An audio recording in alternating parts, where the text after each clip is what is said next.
This is the Viendi 8L Southpaw keyboard. And just before we dive in, I do apologize that the voiceover will be minimal, and unfortunately the editing and lighting aren't my finest, as unfortunately I had to take some time off of work and content creation due to some health reasons. However, the group buy for the 8L only runs until November 21st, so I wanted to make sure that I can provide a piece of content to help you decide if this board is for you or not. The board, as you can see, is basically a 60% layout with a numpad on the left-hand side, which is called a Southpaw layout. And this particular unit is built with the enter key on the complete opposite side, which is the full mirrored look. However, if you prefer the enter on the right-hand side, like me, the plate and PCB definitely supports it as well.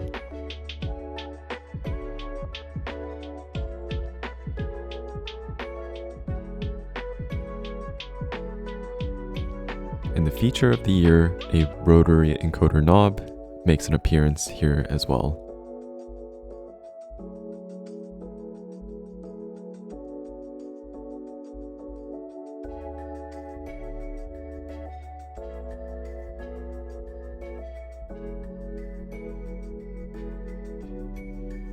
The mounting style of the board is a sandwich mounting style with 2 positioning screws, and you can easily access the PCB assembly just by unscrewing the 8 screws as you see here.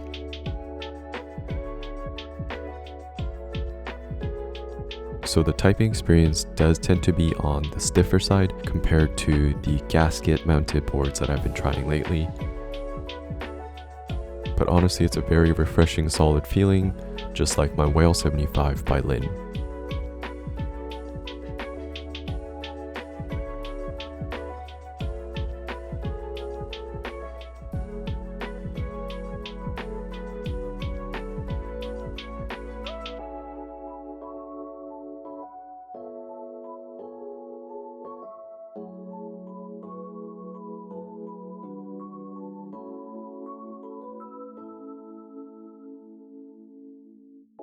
The particular unit that I have in front of me is actually the personal unit of the designer themselves, and it is the shadow case variant with the Nero extra plate, which is a black nickel-plated brass plate.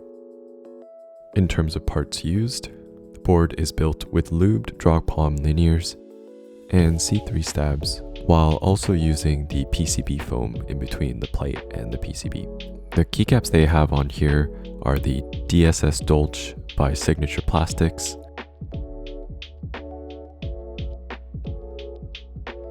oh, and before I forget, the typing angle is 6 degrees with a front height of 18 millimeters. The PCB is fully compatible with QMK and VIA and supports USB Type-C as well as a rotary encoder.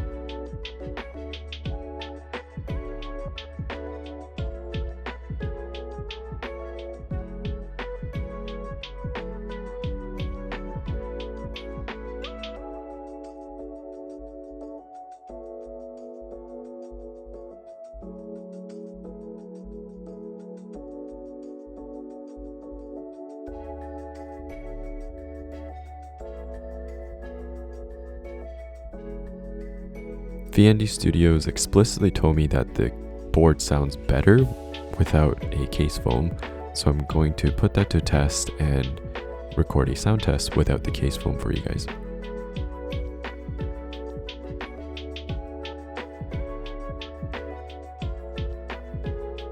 And just before we hop over to the sound test, I apologize for the undeserving brief video on this beautiful board.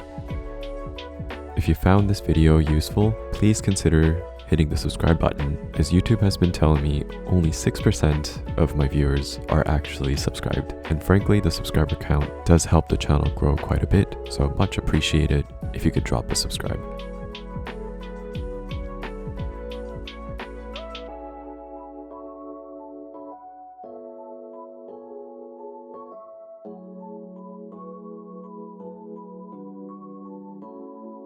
Thanks so much for watching so far, and here is the sound test of the Viendi 8L with lubed POM linears with no case foam.